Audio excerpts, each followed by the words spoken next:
그에게 고난을 받아 십자가에 못 박혀 죽으시고 장사된 지 사흘 만에 죽은 자 가운데서 다시 살아나셨으며 하늘에 오르셔 전능하신 아버지 하나님 우편에 앉아 계시다가 거기로부터 살아있는 자와 죽은 자를 심판하러 오십니다. 나는 성령을 믿으며 거룩한 공교회와 성도의 교제와 죄를 용서받는 것과 몸의 부활과 영생을 믿습니다. 아멘. 찬송가 412장입니다. 412장. 찬송가 412장.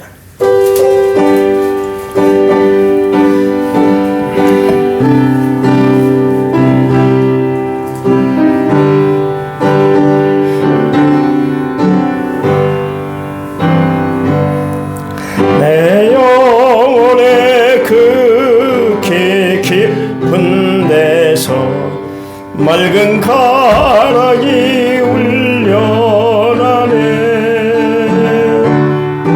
하늘 곡조가 언제나 흘러나와 내 영혼을 고이 사네.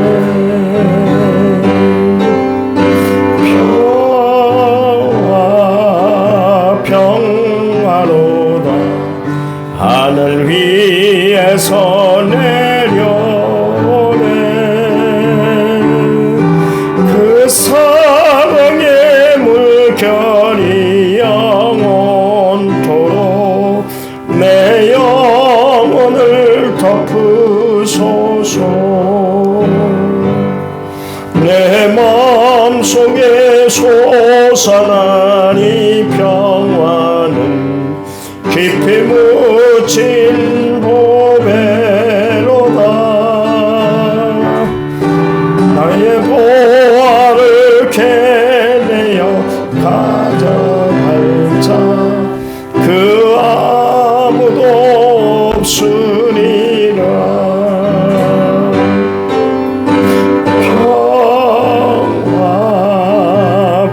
평화로다 하늘 위에서 내려오네. 그 사랑의 물결이 영원토록 내 영혼을 덮으소서. 내 영혼의 평화가 넘쳐나 주의 큰 복을 받음이라. 내가 주야로 주님과 함께 있어 내 영혼이 편히 쉬네.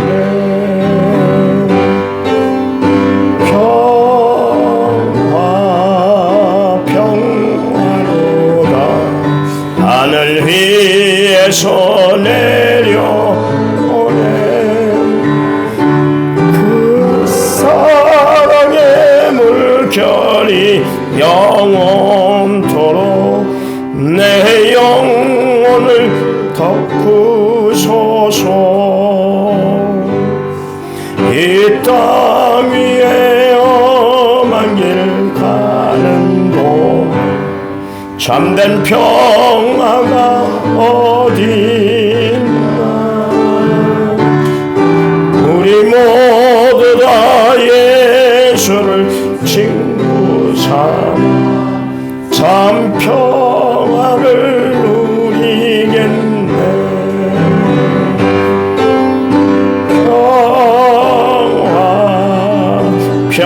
평화로다 하늘 위에서 내려오네. 그 사랑의 물결이 영원토록 내 영혼을 덮으소서. 아멘. 성경 말씀 봅니다.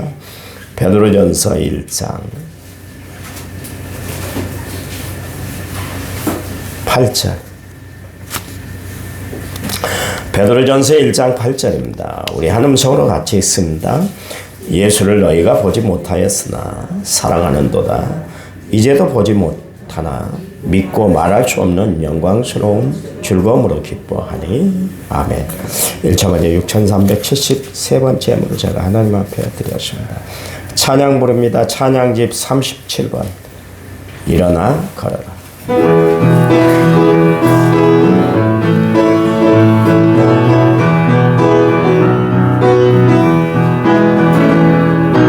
나의 등 뒤에서 나를 도우시는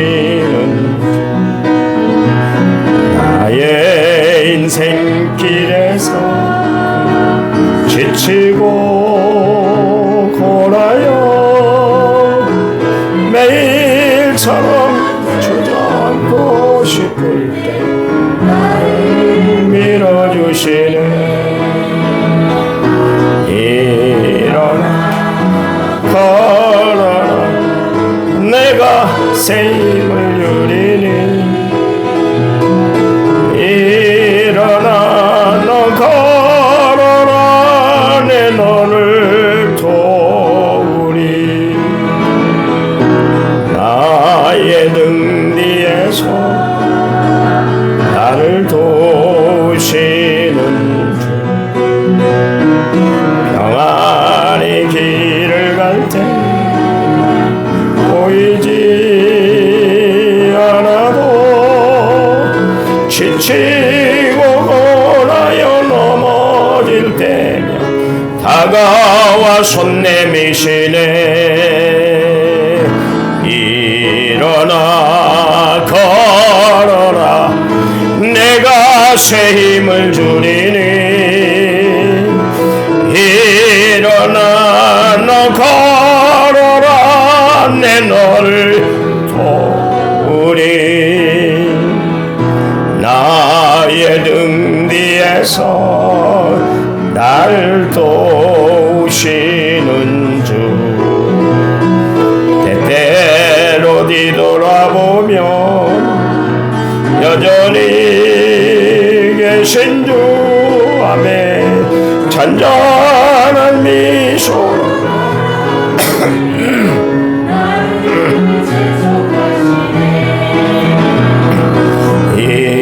일어나 걸어라 내가 새 힘을 주리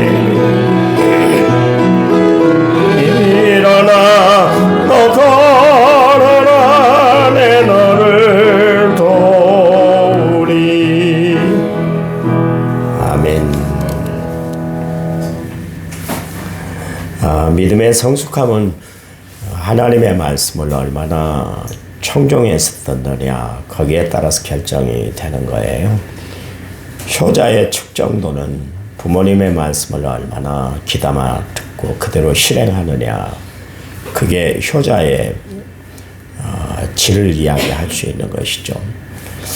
그런데 어떻게 된 게 하나님을 떠난 사람들은 철저히 자기 고집대로만 살았어요. 도대체 양보도 없고 자기 고집만 자기 생각만 관철하려고 그렇게 했던 것이죠. 가룟 유다의 유일한 목표는 이스라엘을 독립시키는 것이었어요. 그가 예수님을 따랐던 것도 예수님 따라다니면서 은혜를 받고 제자가 되기 위해서 따랐던 것이 아니라 그 예수님의 12제자 중에 다른 제자들은 다 예수님이 콜링을 했잖아요. 나를 따라. 그래서 다 따랐는데 가룟 유다만큼은 자기가 자원해서 예수님 앞에 나왔어요. 그 이유가 뭐냐면 예수님을 등에 업고 이스라엘을 독립시키는 것이 그게 자기의 유일한 목표였거든요.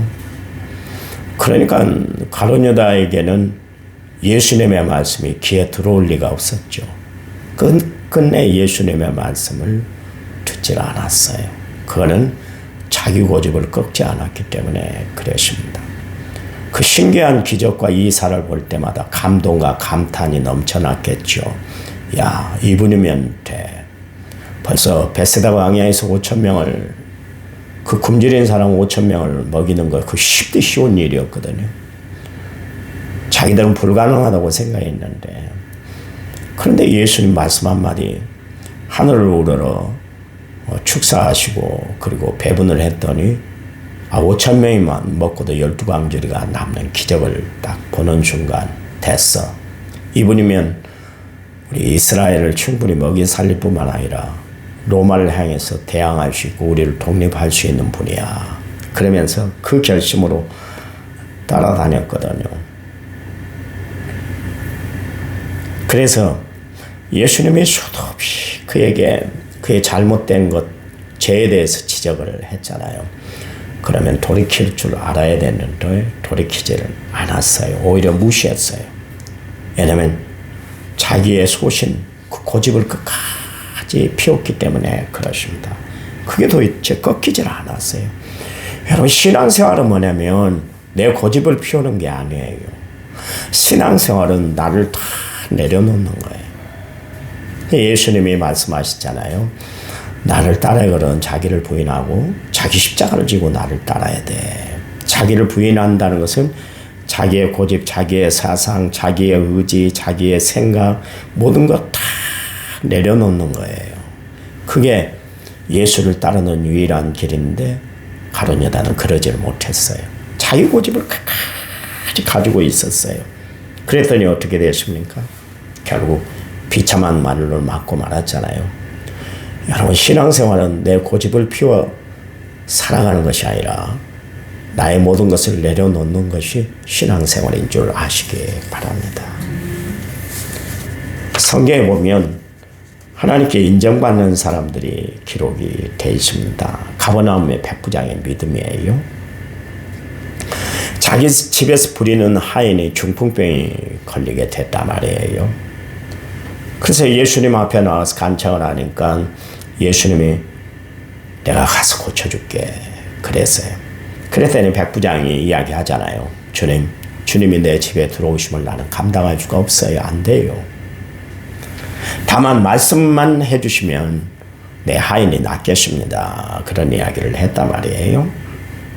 그러면서 사실 저에게는 위로 상관이 있고 아래로 부하들이 있는데요. 저 사람들에게 가라면 가고 오라면 오고 또 종도로 이것을 하라면 다 하는 그런 위치에 제가 있습니다. 그렇지만 주님만큼은 내 집에 오시라 이렇게 말할 수는 저가 없겠네요. 그런 이야기를 했단 말이에요. 그랬더니 그 말씀을 듣고 예수님이 얼마나 감동이 됐던지 이스라엘 중에 아무에게서도 이만한 믿음을 보지 못했다, 만나지 못했다 그런 말씀을 해서 참 인정받는 사람, 믿음의 사람이다 그런 이야기입니다. 이 가버나움의 백부장은 정말 예수님의 마음에 드는 그런 신앙을 가지고 있는 사람이었어요. 그런가 하면 마리아의 믿음이 있습니다. 예수님이 그의 병을 고쳐주셨잖아요. 제2의 생을 살게 됐잖아요. 그 은혜가 얼마나 감사하던지 시몬의 집에 왔을 때 초청받지 않았는데 불구하고 예수님을 만나러 왔잖아요. 그냥 온 것이 아니라 향유옥합을 들고 왔어요. 그리고 그 향유옥합을 예수님에게 부어 드렸어요. 제자들이 분개했잖아요. 이 돈으로 가난한 이웃들을 충분히 도울 수도 있는데 왜 여기에 허비를 하느냐 그랬어요. 그런데 그때 예수님 뭐라 그랬냐면 마태복음 26장 13절 말씀에 내가 진실로 너희에게 이르노니 온 천하에 어디서든지 이 복음이 전파되는 곳에서는 이 여자가 행한 일을 말하여 그를 기억하게 할 것이다. 그런 이야기를 했어요. 참 대단한 믿음의 여인이다. 예수님이 인정을 했어요. 그 향유옥합 가격이 얼마냐면 300데나리온입니다. 여러분, 베스다 광야에서 예수님이 너희들이 먹을 것을 갖다 줘 그러면서 빌립에게 그 제안을 했을 때 빌립이 계산기를 딱 두드려 봤어요. 5,000명이잖아요. 근데 그때 작년만 5,000명이지 따라온 사람들을 다 합하면 한 15,000명 거의 2만 명이 된다 학자들이 이야기를 하지 않습니까? 그 사람들이 먹을 음식값이 얼마예요? 200데나리온이에요. 그러니 2만 명이 더 넘는 3만 명이 먹을 수 있는 돈을 예수님께 부어드렸다는 게 1억이 넘는 가치의 돈이에요. 얼마나 귀한 겁니까? 그 여인의 장래, 지금까지 모아놨던 모든 정성이 그 향유옥합이에요. 그 향유옥합은 다른 것이 아니라 결혼할 때 쓰려고 모아둔 물품이에요. 그런데도 그것을 탁 해서 예수님께 부어드렸어요. 엄청난 큰 일인데도 불구하고 개의치를 않았어요. 전혀 아까워하지 않았어요. 왜냐하면 자신이 하나님 앞에 받은 은혜가 너무나 컸다는 것을 알았기 때문에, 가격으로 셈할 수 없다는 것을 알았기 때문에 그렇게 바치게 됐다, 그런 이야기입니다. 그래서 예수님이 그렇게 칭찬을 했어요.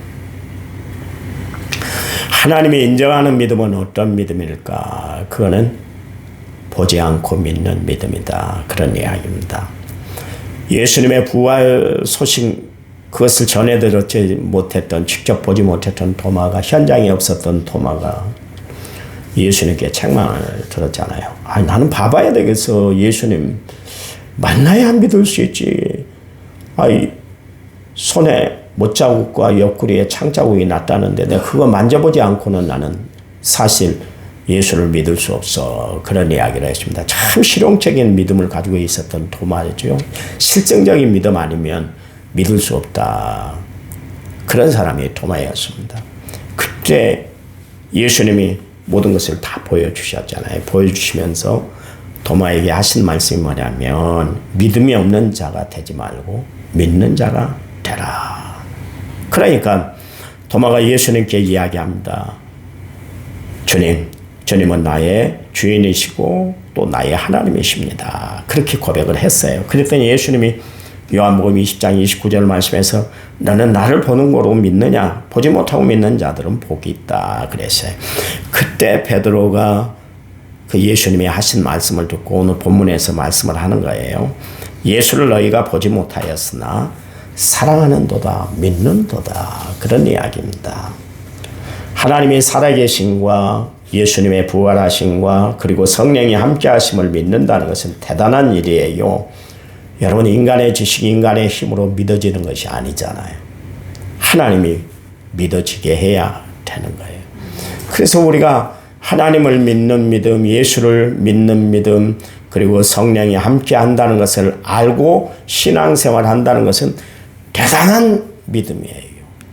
여러분, 이게 믿어져야 우리가 신앙의 완성을 이루고 구원의 자녀로 우리가 하나님 백성으로 살아가게 되는 것이기 때문에 그렇습니다. 초대교회 성도들 봐보세요. 환란이 불어닥쳤잖아요. 성도들의 삶에 위협이 가해지게 됐었잖아요. 그런데도 불구하고 저들은 믿음이 떨어지질 않았어요. 세상 형편, 세상 상황, 세상 환경이 자기들을 결코 흔들 수가 없었다, 그런 이야기예요. 우리는 조금만 내 신경이 거스린 일이 있으면 금방 시험에 들어버려요. 내 말을 들어주지 않으면 그것 때문에 고민하고 갈등하고 교회 나가 마라, 그런 결정까지도 하게 될 때가 있어요. 그런데 오늘 초대교회 성도들은 환란이 너무 많았잖아요. 우리가 생각하는 것보다 더 심했어요. 그런데도 불구하고 그들은 하나님 믿는 신앙을 놓지 않았다, 그런 이야기입니다. 그래서 베드로가 권면의 말을 하는 거예요. 당신들은 참 보지 못하고도 하나님을 사랑하네, 너무 귀하네, 그 이야기예요. 그 이야기예요. 여러분, 우리가 정말 하나님 앞에 인정받는 믿음의 삶을 살아가는 성도들이 되어야 할 줄 믿습니다. 중요한 것은 하나님을 만난 경험이 있어야 된다는 거예요. 경험. 하나님을 만난 체험이 있어야 돼요. 이거 없으면 안 돼요. 이 믿음이 있어야 돼요. 이 체험된 믿음이 있어야 내가 하나님 앞에 변함없는 삶을 살아가게 되는 거예요. 그래서 늘 강조하잖아요. 여러분, 믿어지지 않은데 일부러 믿으려고 하지 마세요. 믿습니다. 믿어요. 그래 뒤돌아서서는 여전히 의심하고 여전히 하나님이 없는 것처럼 행동하면서 교회 와서는 믿습니다.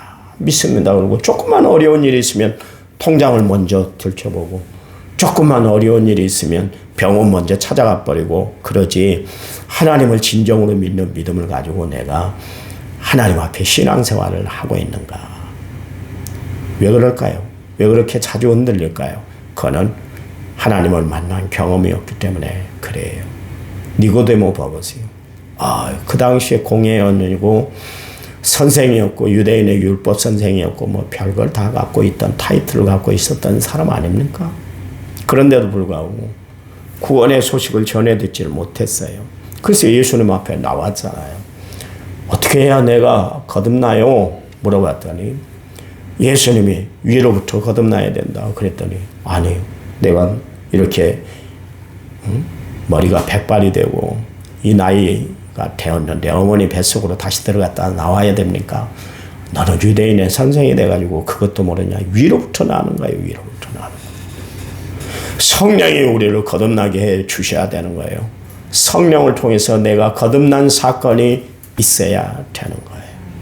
어느 엄청난 사건이 중요한 게 아니라고 이야기했잖아요. 그게 거듭나게 하는 방편이 아니요. 방편은 될 수가 있지만 거듭남은 아니에요. 진정한 거듭남 우리가 예수로부터 성령으로부터 거듭나야 되는 거예요. 그러려면 하나님 앞에 끊임없이 기도하고 말씀 속에 우리가 살아가야 되는 거예요. 거기 이제도 보지 못했지만 믿고 말할 수 없는 영광스러운 즐거움으로 기뻐하리 그랬습니다. 성경은 우리에게 말씀하는데 항상 기뻐하라 그리고 있잖아요. 여러분 예수 믿는 참 즐거움을 아시나요? 우리가 하나님 안에 있음으로 평안을 누리고 안전이 보장되고 미래까지 책임져 주시는 하나님의 은혜로 우리가 살아가고 있다는 것을 생각하면 얼마나 감사하고 기뻐할 일인지 모르겠어요. 예수 믿음으로 우리가 누리게 되는 모든 삶의 보장, 평안, 미래까지 책임져 주시는 하나님 얼마나 감사해요. 누가 책임져 줍니까? 누가 책임져 줘? 정치하는 사람들 봐보세요. 책임져 주던가요? 우리를 책임져 준다고 대표로 뽑아놨는데 매번 당락이요. 그렇잖아요. 탄핵을 안 시키려는 것도 정권 뺏길까봐 이재명이가 정권 잡기 때문이 아니라 야심이 있잖아요. 자기들이 정권 잡아야 큰 소리 그래도 큰 소리 치니까 안 놔주려고 그러잖아요. 정치인들이요 경제인들이요 손해본 일이 있으면 딱 잘라버려요. 아이고 참 언제까지 줄 잡아주고 그러던가요. 아니요. 세상은 우리의 줄이 될 수 없어요. 오직 하나님 믿음을 우리에게 선물로 주신 하나님만이 나를 끝까지 책임져 주는 줄 믿으시기 바랍니다. 그래서 오늘 이야기를 하는 거예요. 영광스러운 즐거움으로 기뻐한다. 당신들은 구원받았다는 것 때문에 기뻐하고 즐거워하는구나. 참 좋아. 그렇게 해야 돼. 그 이야기입니다. 여러분 예수 한 분 때문에 기뻐하고 즐거워하며 살아가시기 바랍니다. 하나님 감사합니다. 날마다 감사합니다. 시간마다 감사합니다. 나를 구원해 주시고 이렇게 예수 안에 살게 하시고 기쁘고 즐겁게 살아가도록 날마다 우리의 삶을 주관해 주시니 감사합니다. 예수님의 이름으로 기도했습니다. 아멘. 우리 10분 동안 간절히 기도한다. 제가 축도하고 마치겠습니다.